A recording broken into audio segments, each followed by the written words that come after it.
تو یہ پھر اس میں پھر وہ کمانڈ سٹرکچر کے اندر وہ نہیں رہتی، یونٹی آف کمانڈ نہیں رہتی ہے. اگر کیویٹ رکھتا ہے جو بھی ملک دے گا، اگر ایجپٹ دے رہا ہے یا جارڈن دے رہا ہے یا بنگلہ دیش دے رہا ہے، وہ یہ نہیں چاہیں گے کہ بالکل ہماری اجازت کے بغیر آپ اس کو جیسے مرضی استعمال کر دیں.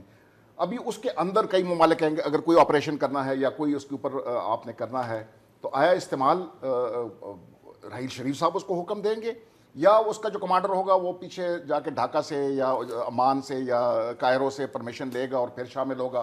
اس میں پھر کئی ممالک تیار ہوں گے اس نوعیت کا جو آپریشن ہوگا، کئی نہیں بیچ میں تیار ہوں گے. سر اسپیشلی ایکشنز اگینسٹ ایران کیا وہ الاؤ کر سکیں گے؟ کیونکہ one of his demands was Syria میں جا رہے ہیں، مطلب ہے کہ مسائل سیریا اور عراق میں ہیں. ابھی اس کے اندر ایران بڑا ڈیپلی انوالوڈ ہے دونوں ممالک میں. اس میں بھی عراق میں بھی اس کے کافی وہ ہے اثر رسوخ ہے اس وقت، اور سیریا میں بھی اس کا بہت اثر رسوخ ہے. آیا ہماری جو یہ کمانڈ ہوگی اور یہ جو 39 نیشن یہ اندر جائے گی، یہ سیریا کے اندر جائے گی ٹیررزم ختم کرنے کے لیے یا نہیں؟ میرے نزدیک اگر سعودی عربیہ کو پرابلم تھا اور پاکستان کچھ نہیں کر سکتا تھا تو اس میں بہتر یہ ہوتا کہ ہمارا یہ بائی لیٹرل ہوتا کہ سعودی جو وہ ہے اسٹیٹ ہے، ٹھیک ہے کئی ممالک عسکری طور پہ اس طرح مضبوط نہیں ہوتے، اور اگر سعودی عربیہ کو یہ شک تھا کہ ہماری جو افواج ہیں وہ اس قابل نہیں ہے کہ وہ سعودی عرب کے اندر دہشت گردی کے خلاف کوئی کام کر سکتے ہیں، یا اگر اس کو کوئی بیرونی خطرات ہیں، تو پھر سعودی ٹیریٹوریل انٹیگریٹی کی ڈیفنس کے لیے وہ پاکستان کے ساتھ بائی لیٹرل ایک معاہدہ کر سکتا تھا. Right sir. جان اچکزئی صاحب، سر حکومت نے منظوری دی، کوئی ریزرویشنز تھے گورنمنٹ کے پہلے؟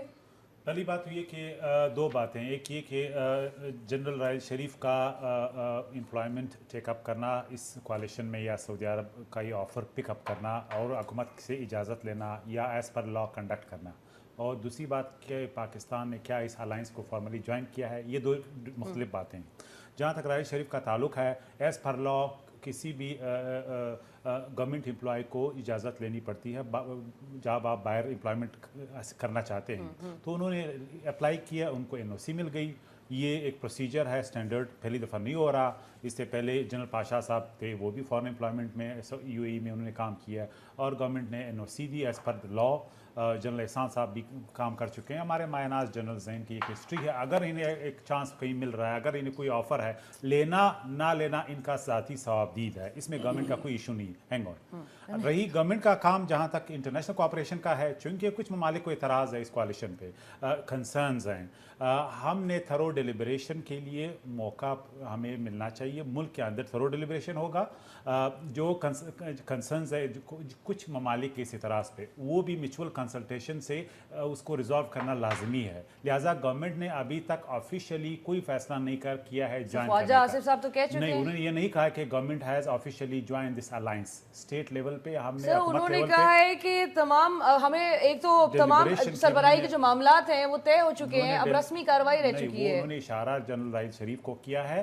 باقی ایشوز ہیں اس پہ کنسلٹیشن جاری ہیں. جب تک وہ ریزالو نہیں ہوتے، پاکستان آفیشیلی ابھی تک جوائن نہیں کیا ہے. But you think it will become controversial if he یہ ان کا ذاتی ایشو ہے. میرا نہیں خیال کہ کنٹروورسی ہوگا. کل جنرل راحیل شریف ہوں گے، 3 سال بعد ہو سکتا ہے مصر کے سے کوئی جنرل لے جن کی کوئی کریڈٹ. یہ ان کا آپ کا خیال نہیں ہے کہ یہ کنٹروورشل ہوگا؟ اگر حکومت پاکستان نے فیصلہ کیا کہ ہم اس کوalition کو اپنے قومی مفاد میں فیصلہ کریں گے، جائیں گے یا نہیں جائیں گے، وہ یقیناً پاکستان میں ڈیلیبریشن اور پاکستان کے قومی مفادات کو مد نظر رکھ کے کیا جائے گا.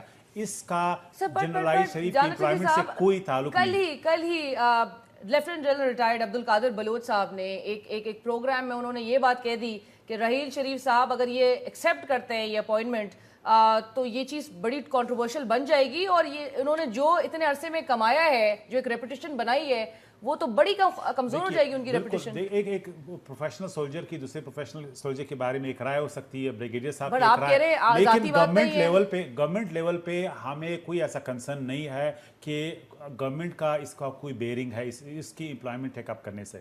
رہی یہ کہ قادر بلوچ صاحب از اے فیڈرل منسٹر بالکل ہے، لیکن ان کا ایک پروفیشنل ججمنٹ ہے ان کے بارے میں، اس کو ڈینائی نہیں کر رہا، لیکن اس میں آپ کی رائے دوسری ہو سکتی ہے. جہاں تک گورنمنٹ کا کوalition لیول پہ انٹرنیشنل سپورٹ کا تعلق ہے، ابھی تک فارملی گورنمنٹ نے فیصلہ نہیں کیا کہ ہم جوائن کر رہے ہیں. Sir, but when he is stating this as a federal minister as well. لیکن گورنمنٹ نے نہیں کیا ہے. I can have an personal opinion being a federal minister, being a government spokesperson. I can have an opinion, but it does not mean the government has officially joined this coalition as of yet. Right, sir. چٹان صاحب کبھی Peoples party کے دور میں ایسا کوئی مطالبہ سامنے آیا تھا کہ جہاں پر ایک جنرل کو اور آرمی چیف کو, ایک ریٹائرڈ آرمی چیف کو ہیڈ کرنا پڑے؟ بسم اللہ الرحمن الرحیم. آرمی چیف کے لیے تو کوئی نہیں آیا تھا, لیکن اس طرح کے مسائل سامنے آئے تھے اور ہم نے پارلیمان میں لے کے اور اس کو پھر ہم نے کہہ دیا کہ ہم کسی کی جنگ میں نہیں کود سکتے. اور بہت افسوس سے کہنا پڑتا ہے کہ ہم نے ماضی سے کچھ نہیں سیکھا. ہم نے جب بھی جو جنگ ہم پہ مسلط ہے, ہم جو جل رہے ہیں یہ پرائی جنگوں سے لڑ رہے ہیں. اور میں سمجھتا ہوں کہ ہم جس طرف جا رہے ہیں تو ہم ایک نئی جنگ کی طرف جا رہے ہیں. اور اس سے پہلے اس کے باہر ملکوں کی بھی اثرات ہوئی. ایران بھی ہمارا ایک نیبر ملک ہے اور وہ تو اچھا ملک ہے. وہ سر جی کو پتہ ہے کہ کسی ٹائم پہ وار میں ہمارے جہاز جاتے تھے اور وہاں سے فیول لیتے تھے, وہاں سے بارود لیتے تھے. لیکن اس کے علاوہ آپ کے ملک کے اندر بھی بہت انتشار ہو جائے گا اگر آپ اس طرح کے متنازع چیزوں میں جائیں گے.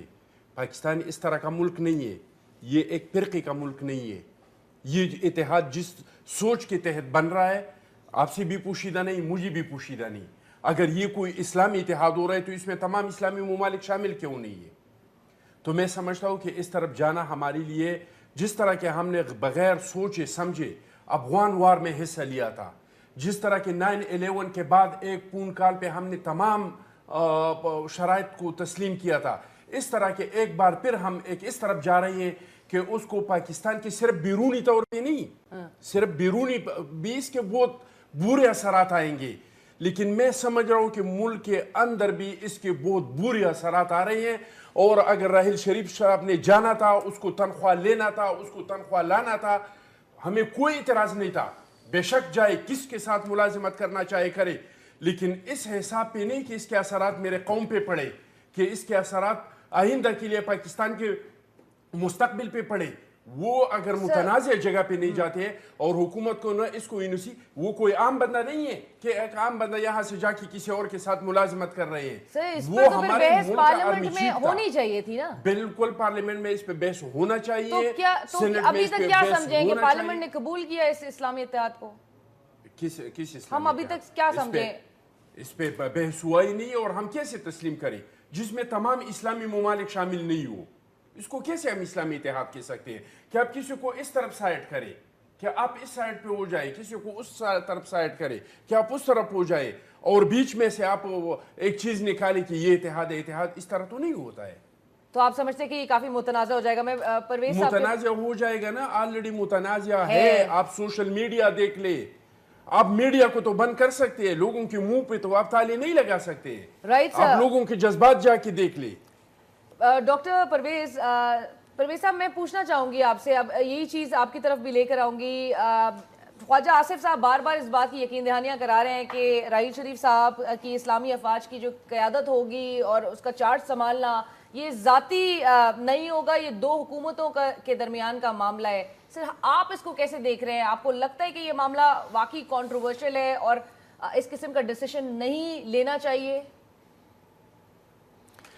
میرا خیال ہے سب سے پہلے ہمیں یہ بات قبول کرنی پڑے گی کہ اس وقت عالم اسلام ایک خطرناک خانہ جنگی کی صورت میں مبتلا ہے, اور کہ جو لاکھوں اموات ہوئی ہیں پچھلے کئی سالوں میں, 3-4 سالوں میں, شام میں, عراق میں, اور اب ہم جو دیکھتے ہیں کہ پوری دنیا میں, اس میں یہ خانہ جنگی ہمیں واضح طور پر دکھائی دیتی ہے.